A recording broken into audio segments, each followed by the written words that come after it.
नमस्कार, news room live देख रहे हैं आप और मैं आपके साथ हूं चंदा यादव। बुलेटिन की शुरुआत करेंगे। जोधपुर ट्रेन में एक यात्री की तबीयत बिगड़ने पर उसे लूड़ी जंक्शन स्टेशन पर एम्बुलेंस से सीएचसी ले जाया गया, जहां चिकित्सकों ने उसे मृत घोषित कर दिया। जीआरपी पुलिस ने बताया कि इंदौर जोधपुर ट्रेन के एसी कोच में पश्चिम बंगाल का एक शख्स यात्रा कर रहा था।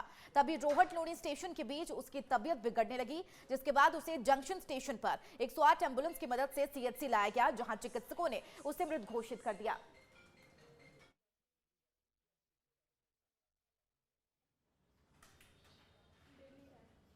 राष्ट्रपति द्रौपदी मुर्मू 23 दिसंबर को जैसलमेर के दौरे पर हैं। राष्ट्रपति के दौरे को लेकर सुरक्षा व्यवस्था चाक चौबंद नजर आ रही है। बता दें, राष्ट्रपति मुर्मू का यह पहला जैसलमेर दौरा है। राष्ट्रपति जैसलमेर मुख्यालय पर एक कार्यक्रम में राष्ट्रीय आजीविका मिशन के 50,000 लाभार्थियों से संवाद करेगी। जिला कलेक्टर आशीष गुप्ता, एसपी विकास आगवान ने पूनम स्टेडियम का जायजा लिया। राज्यपाल कलराज मिश्र और मुख्यमंत्री भजनलाल शर्मा भी राष्ट्रपति के साथ मौजूद रहेंगे।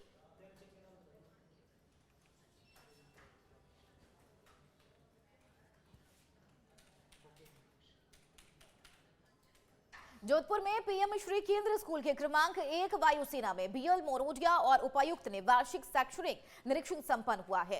निरीक्षण दल में विभिन्न स्कूलों के 11 प्राचार्य और 3 प्रिंसिपल शामिल रहे। स्कूल के प्राचार्य अशोक कुमार वर्मा ने सभी आगंतुक अतिथियों का स्वागत किया और स्कूल की उपलब्धियां गिनाई और इसके साथ ही स्कूल की आधारभूत सुविधाएं, प्रयोगशालाओं, पुस्तकालय, खेलकूद सुविधाओं का निरीक्षण किया। इस अवसर पर विज्ञान प्रदर्शनी और कला प्रदर्शनी भी आयोजित की गई। साथ ही स्काउट गाइड के द्वारा बनाए गए गैजेट्स की भी सराहना की गई।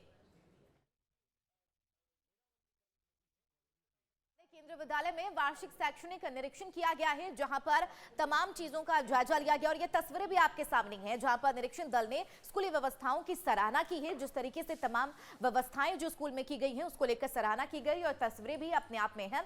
केंद्रीय विद्यालय में वार्षिक शैक्षणिक निरीक्षण में तमाम मौजूदगी देखने को मिली, छात्र छात्राओं की, बच्चों की उपस्थिति देखने को मिली और वहां पर जो व्यवस्था की गई थी बच्चों के द्वारा, उसकी भी सराहना की गई।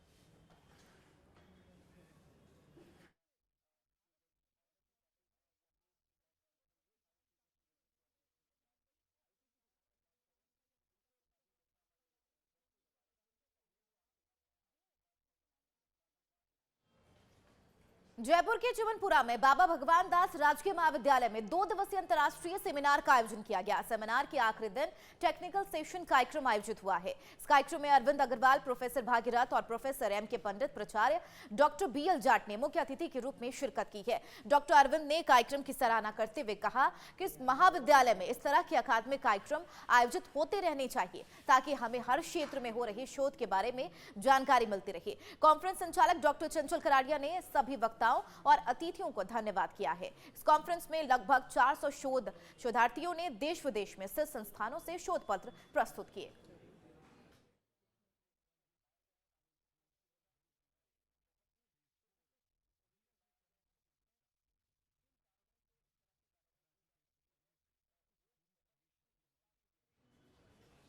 खबर राजस्थान के जैसलमेर से है, जहां सीमावर्ती जिले के फतेहगढ़ के कोऑपरेटिव बैंक में अव्यवस्थाओं से लोग काफी परेशान हैं। आलम यह है कि पैसे निकालने के लिए महिलाओं और पुरुषों को एक ही लाइन में लगना पड़ रहा है। लोगों का कहना है कि उन्हें खुद के ही पैसे निकालने के लिए इतनी समस्याओं का सामना करना पड़ रहा है।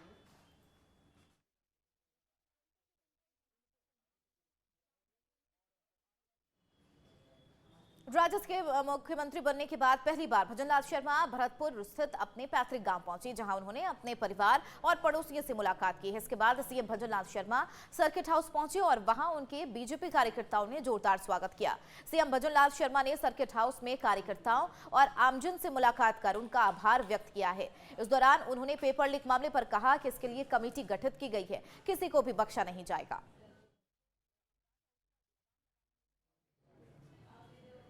खबर राजस्थान के डूंगरपुर से है, जहां पुलिस ने धम्बोला गांव में एक ज्वेलरी शॉप में हुई लाखों की चोरी का 1 सप्ताह के अंदर खुलासा कर दिया है।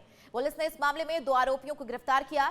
थानाधिकारी ने बताया कि 14 दिसंबर की शाम को एक ज्वेलरी शॉप में चोरी हुई थी, जिसमें चोर 10 किलो चांदी की ज्वेलरी से भरी तिजोरी ही चुरा कर भाग गए। वहीं मामले की शिकायत पर पुलिस ने अब 2 लोगों को हिरासत में लिया है और उनसे पूछताछ जारी है।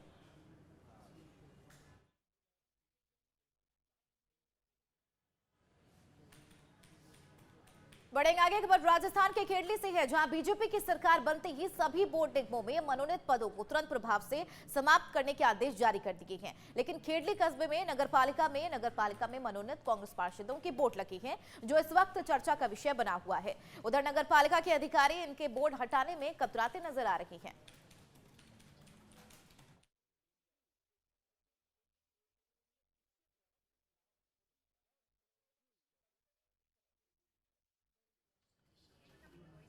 धौलपुर के सदर थाना क्षेत्र के गांव नेकपुर में एक परिवार के 2 लोगों में खूब लाठी डंडी चली। इस झगड़े में 4 महिलाओं समेत आधा दर्जन लोग घायल हो गए हैं, जिन्हें उपचार के लिए जिला अस्पताल में भर्ती कराया गया। घायल के भाई ने बताया कि करीब 50 साल से परिवार में जमीन को लेकर विवाद चल रहा था और इसी के तहत दोनों पक्षों में मारपीट हुई है।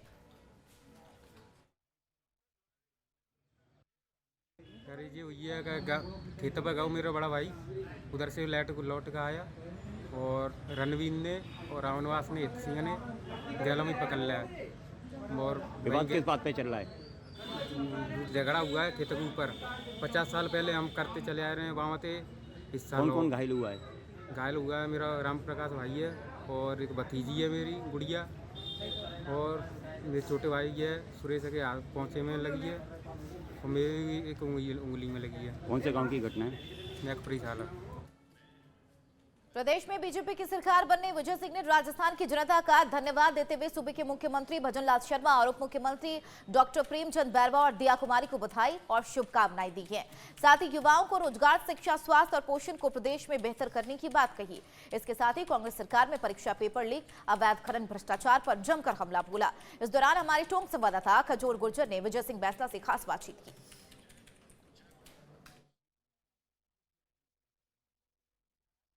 भाजपा नेता विजय सिंह बैसला आज टोंक जिले के दौरे पर है। वहीं विजय सिंह बैसला इन दिनों एक्शन मोड में है। पहले अधिकारियों की बैठक ली, उसके बाद क्षेत्र का दौरा किया है। वहीं क्षेत्र के दौरे के दौरान जल जीवन मिशन को प्रायोरिटी दे रहे हैं। वहीं हेल्थ को लेकर भी उन्होंने कई जगह का लोगों की समस्याएं सुनी है। विजय बैसला हमारे साथ मौजूद है, उनसे जोड़ना चाहेंगे। देखिए विजय जी, आज किस तरीके का आपने गाँव का दौरा किया है, क्या कहेंगे इसको लेकर आप? देखिए, कल ही बात हो गई थी कि आज हम जाएंगे। कल टोंक के सर्किट हाउस में जल जीवन मिशन के जो अधिकारी हैं उनसे मेरी डिटेल में बात हुई। पूरा फीडबैक मैंने लिया और मैंने कल कह दिया था कि हम आज सुबह निकल जाएंगे। तो सुबह 11 बजे के निकले हुए हैं, अभी आए थोड़ी देर पहले। करीब 8-1 घंटे का सफ़र रहा आज का। सावंतगढ़ और आपका ख्वासपुरा, रामपुरा, ये सारे बहुत सारे गांव, करीब 20-25 एक गांव में गया लोगों के साथ। मैं तो गया ही गया और लोग भी गए। और जो जल जीवन मिशन की जो टीम है, अधिकारी हैं, वेंडर्स हैं, ठेकेदार हैं, मॉनिटरिंग सुपरवाइज़र्स हैं, सबके सब गए तो पता तो चले ग्राउंड में हो क्या रहा है। इंटरेस्टिंग फीडबैक मिला। कहीं पर पानी है, कहीं पर वॉल्व्स नहीं हैं, कहीं पर 1.5 साल से पानी आ रहा है, उसके थोड़ा आगे पानी नहीं आ रहा है, जॉइंट नहीं है, टंकियां बनी हैं नहीं बनी हैं, पाइपलाइन लग रही हैं नहीं लगी हैं। जो काम सितंबर 2023 में हो जाना चाहिए था, उसका एग्जीक्यूशन अभी भी हो रहा है। कहीं पर थोड़े से पेमेंट्स पेंडिंग है। मुझे समझ में ही नहीं आता पेमेंट्स क्यों नहीं दिए। सेंट्रल गवर्नमेंट इनिशिएटिव था तो स्टेट गवर्नमेंट ने पैसे क्यों रोके? देने चाहिए थे। अगर उनके पास पैसे नहीं थे तो बाकी चीज़ों पे क्यों खर्चा किया? बेसिक पानी के ऊपर तो खर्चा करना चाहिए था ना कांग्रेस सरकार को, लेकिन उस पर नहीं किया। सैड है, लेकिन अब ठीक है, जो किया। अब लोगों को तो हम महरूम नहीं रख सकते ना पीने के पानी से। जो काम हमें करना है वो हम करेंगे। और इसके साथ साथ इंटरेस्टिंग चीज़ ये भी लगी कि मैं जब सावंतगढ़ था तो वहाँ पर एक सरकारी स्कूल भी मिल गया देखने के लिए। तो वहाँ मैं गया और बहुत अच्छा मिड डे मील था, गरम गरम खाना मिला खाने को। Very nice and very nutritious. और वहाँ पे जो टीचर्स और प्रिंसिपल से मिला, बहुत पॉजिटिव थे एंड इट्स वेरी गुड। देखिए सर, आप क्षेत्र पर गए, लोगों की जो समस्याएं आई, इस दौरान किन समस्याओं को आप फर्स्ट प्रायोरिटी देंगे? कितने समय के भीतर आपने अधिकारियों से बातचीत की है, इसको लेकर क्या कहेंगे? देखिए, ये पहली बार मैं काम ऐसा नहीं कर रहा। मैं पिछले 9-1 साल से राजस्थान में इसी तरह से काम कर रहा हूँ। हमारी कार्य प्रणाली ही ऐसी है कि जो करना है वो अभी करना है, कल के लिए छोड़ना नहीं है। कल का नहीं पता कल हम हो ना हो, तो जो आज हमें काम करना है वो हम आज करके जाएंगे। अब जहाँ जहाँ जो इश्यूज़ आई, जैसे कहीं पर डॉक्टर्स की इशू आई, कहीं PHC CHC बंद पड़े थे, ताले लगे हुए थे कई गाँवों में, मैंने देखा। तो मैंने सीएमएचओ साहब से बात करी, जो बीसीएमएचओ साहब हैं देवली और उनियारा के, उनसे मैंने बात करी, लिस्ट मैंने ले ली, कौन कौन सा डॉक्टर कौन से सीएससी पीएचसी में है, सारी लिस्ट मेरे पास है। और वो लिस्ट मैं अभी कल सुबह सोशल मीडिया पे साझा कर दूंगा कि ये डॉक्टर्स हैं, ये आपके पीएचसी के डॉक्टर्स हैं। अगर आपको कहीं पर रात को दिन को कोई दिक्कत आए तो ये नंबर है, आप इस पर बात कर सकते हैं। Health is very important. और जो पानी का जो मैटर है वो भी हेल्थ से रिलेटेड है।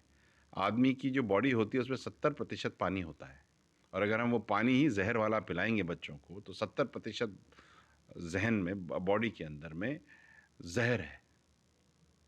जब हम अपने बच्चों को एक दिन का बुसा हुआ खाना नहीं खिला सकते, हम तो जानबूझ के उनको जहर पिला रहे हैं। It's really sad. इसलिए प्रायोरिटी जो है देवली उनियारा में पीने के पानी की है, हेल्थ की है। जिंदा होगा, स्वस्थ होगा, तभी तो स्कूल में पढ़ पाएगा। तो ये सब चीज़ें हैं, इनकी प्रायोरिटीज़ हैं, रोड्स की प्रायोरिटीज़ हैं, लेकिन सबसे पहले पीने का पानी और हेल्थ। देखिए सर, कर्नल साहब का भी शिक्षा को लेकर बहुत जोर था। क्षेत्र में आप दौरा कर रहे हैं तो शिक्षा को लेकर जो आज के कई सालों से पुराना ढर्रा चला हुआ है, इसको अब आधुनिकता की ओर किस तरीके से आप, जो शिक्षा है सरकार आपकी बनी है, किस तरीके से इस उड़ान को फंक देंगे आप? देखो, एक फैक्ट मैं आपको बताऊं, मैं आपके माध्यम से पूरे राजस्थान और पूरे भारत की जनता से ये चर्चा करना चाहता हूं कि जो लड़कियां एडमिशन लेती हैं ना स्कूल में, सरकारी स्कूलों में पहली कक्षा में, वो 8वीं में आते आते अगर 100 लेती हैं तो 8वीं में आते आते 50 गायब हो जाती हैं। कुछ तो प्राइवेट में चली जाती हैं, लेकिन जो प्राइवेट में नहीं जाती वो जाती कहाँ हैं? और जो 12वीं तक पहुंचती हैं, जो बच्ची कुची, उसमें से केवल 70% तो वहाँ भी निकल जाती हैं, 30% बचती हैं। हम यहाँ पे गर्ल एजुकेशन की बात कर रहे हैं, हम कम से कम ये तो मेजर करें कि वो लड़की अगर स्कूल उसने छोड़ दिया तो क्या प्राइवेट स्कूल गई, किसी दूसरे स्कूल गई, या घर बैठ गई? और अगर 8वीं क्लास के बाद वो 12वीं तक पढ़ना चाहती है और उसके स्कूल में क्रमोन्नत नहीं है उसका स्कूल, और अगला स्कूल वहाँ से 11 किलोमीटर 12 किलोमीटर दूर है, तो हम उस गैप को कैसे ब्रिज करें? ये एक बहुत बड़ा चैलेंज है एजुकेशन की। अगर आप बात करो, लड़कों की बात करो, तो लड़कों को भी एजुकेशन की यही इश्यूज हैं। अब एक स्पेसिफिक स्कूलिंग का 12वीं तक का स्कूल होता है, कोई आर्ट्स का होता है, कोई साइंस का होता है। कोई बच्चा अगर साइंस वाले में जाना चाहे तो जा ही नहीं सकता, उसको आर्ट्स ही पढ़ना पड़ेगा क्योंकि उसके गांव में आर्ट्स ही है। हम तो उनको बंद कर रहे हैं ना, हमको थोड़ी सी ओपन पॉलिसी करनी चाहिए। टीचर्स नहीं हैं, कई स्कूल ऐसे हैं जहाँ पे प्रिंसिपल भी नहीं है, सब प्रिंसिपल भी, असिस्टेंट प्रिंसिपल भी नहीं है, अंदर नीचे सब्जेक्ट के 4 टीचर्स भी नहीं है, कुल मिलाकर के 2 ही टीचर हैं सरकारी स्कूल में। सर, भाजपा सरकार बनी है तो इन रिक्त पदों को किस तरीके से देखते हैं, किन प्रायोरिटी देंगे? ये प्रायोरिटी होनी चाहिए, और हम निवेदन करेंगे माननीय मुख्यमंत्री जी से कि स्कूलों के अंदर जो टीचर्स हैं उनके ऊपर फोकस करके कम से कम हमारे प्राइमरी एजुकेशन की जो टीचर्स हैं उनको तो फुलफिल करें हम। अगर हम बाय रूट ही नहीं ठीक कर पाएंगे तो हम क्या आगे बढ़ा पाएंगे? जो हमारे बच्चे आज एक पहली कक्षा से लेकर के 12वीं कक्षा तक के हैं, वही तो हमारा फ्यूचर हैं। हम थोड़े सालों बाद नहीं होंगे, जो होंगे यही होंगे, और यही राजस्थान होगा। उधर राजस्थान के deputy CM doctor Premchand Bairwa ने अपने विधानसभा क्षेत्र दूदू में जनसभा को संबोधित किया और इस दौरान उन्होंने कांग्रेस नेताओं की जमकर क्लास लगाई। उन्होंने कहा कि पिछले 5 सालों में प्रदेश में लोगों के साथ कई अत्याचार हुए हैं, लेकिन अब राज्य में बीजेपी की सरकार है, इसलिए अपराधियों पर नकेल कसी जाएगी। साथ ही डिप्टी सीएम ने जल जीवन मिशन, मनरेगा सहित कई योजनाओं में हुए भ्रष्टाचार की जांच कराने की बात भी दोहराई।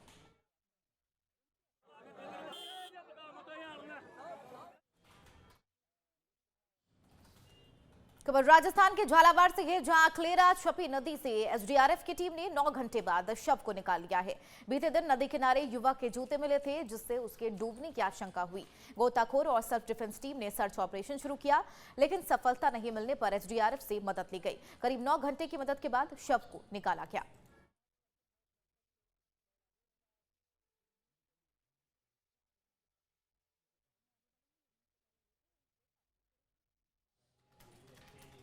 राजस्थान के एकमात्र हिल स्टेशन माउंट आबू में कड़ाके की ठंड पड़ रही है। माउंट आबू में पिछले कई दिनों से तापमान 0 डिग्री पर बना हुआ है, जिसकी वजह से आम जनजीवन प्रभावित हो रहा। सर्दी का सितम इस कदर है कि लोग घरों में दुबकने को मजबूर हैं। वहीं डॉक्टरों ने सांस के मरीजों की विशेष देखभाल करने की सलाह दी है। मौसम विशेषज्ञों की माने तो जनवरी में भी कड़ाके की ठंड जारी रहेगी।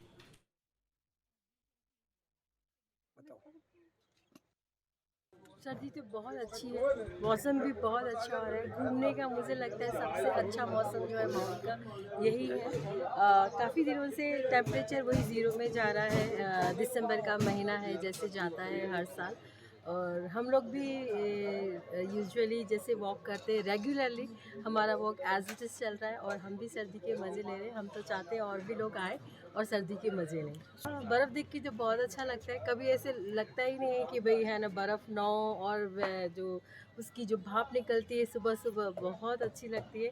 स्पेशली पोलो ग्राउंड जाइए तो वहाँ तो ऐसा लगता है कि पूरा क्लाउड नीचे आ चुका है। एक्चुअली ऐसा होता नहीं है, वो जो वाटर वेपर है वही आप देखेंगे तो बहुत ही खूबसूरत नज़ारा देखने को मिलेगा। माउंट आबू का वातावरण कैसा है? बहुत अच्छा है। आज आपने माउंट आबू में क्या देखा? हमने अभी तो बस हम आए हैं और ये सुबह बस नज़ारा देख रहे हैं, वो बहुत अच्छा नज़ारा है। बहुत ही मतलब अमेजिंग लगा। ऐसा यूजुअली हम लोग गुजरात में नहीं देखते, तो हमें बहुत अच्छा लगा यहाँ बर्फ़ देखकर। हाँ मतलब इतनी ज़्यादा ठंड नहीं होती है गुजरात में। जब इन्होंने बोला कि बाहर गाड़ी पे बर्फ़ है तो हम सब दौड़े चले आए थे देखने के लिए, क्योंकि हमने कभी देखी नहीं है। तो बहुत ही अच्छा नज़ारा है, क्या बहुत इंजॉय कर रहे हैं हम लोग। Thank you. भारत सरकार की योजनाओं के बेहतर क्रियान्वयन, योजनाओं का लाभ पात्र लाभार्थियों तक पहुंचाने और योजनाओं के निर्धारित लक्ष्य प्राप्ति के लिए विकसित भारत संकल्प यात्रा शुरू हो चुकी है। जयपुर ग्रामीण में 9 मोबाइल वैन ने कुल 18 ग्राम पंचायतों में योजनाओं की जानकारी जन जन तक पहुंचाई है। कार्यक्रम में हजारों लोगों ने भाग लेकर सरकार की योजनाओं के बारे में जानकारी दी। जिला परिषद मुख्य कार्यकारी अधिकारी डॉक्टर शिल्पा सिंह ने बताया कि 9 मोबाइल वैन ने 18 ग्राम पंचायतों का प्रचार किया है। उन्होंने बताया कि ग्रामीण क्षेत्र में यात्रा आयुष्मान भारत, प्रधानमंत्री गरीब कल्याण अन्न योजना, दीनदयाल अंत्योदय योजना, प्रधानमंत्री उज्ज्वला योजना को आमजन तक पहुंचाने का लक्ष्य पूरा कर रही है।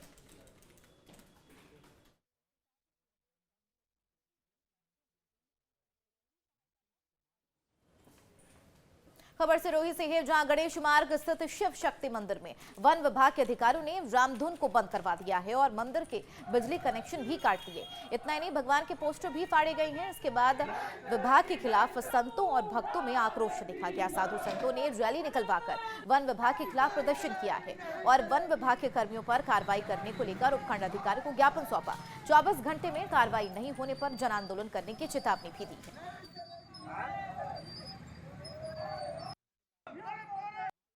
ये हमारे सनातन धर्म की जो ध्वजा पैरों में इन्होंने फेंकी है, इसके लिए सभी हम उग्र कर रहे हैं आंदोलन। और जो आबूराज में सब संतों को परेशान किया जा रहा है, धर्म की मतलब धर्म की जो भी जगह है उसको तोड़ फोड़ की जा रही है, इसके लिए सब ये जनता अभी आक्रोश में है थोड़ी, और शाम तक धरना भी कर सकती है। समस्या तो क्या है कि अभी फॉरेस्ट की जगह जो है उसमें तो ये होटलें बनवा रहे हैं, और जो रियल पौराणिक मंदिर है, प्राचीन मंदिर है, वो तो रियल आज आदि अनादि से बने हुए, उनके ऊपर भी ये कब्जा कर रहे हैं और कैंप साइट बनाना चाहते हैं उन मंदिरों को, जहाँ जहाँ पानी की व्यवस्था है, ये सब। और ये सब इनका धंधा चल रहा है फॉरेस्ट वालों का, पत्थर बेचने का, जानवरों को मार के बेचने का, ये सब इनका धंधा चल रहा है। और होटलें बनाई जा रही है फॉरेस्ट की सरकारी जगह में, ये लोग पैसा खा रहे हैं और ये होटलें बनाई जा रही है, छोटे मोटे घर बनाए जा रहे हैं बाहर के लोगों में कई जगहों पे। हमारे अखंड रामधुन चल रही थी, अखंड रामधुन को एक तो खंडित करिए इन्होंने, और ये धर्म ध्वजाएं सब नीचे फेंकी गई है पूरी, उसका हम ये अभी तोरण तोड़ी गई है, आंदोलन। चलिए फिलहाल के लिए न्यूज रूम लाइव की खबरों में मेरे साथ इतना ही। बने रहिए नवतेज टीवी के साथ। नमस्कार।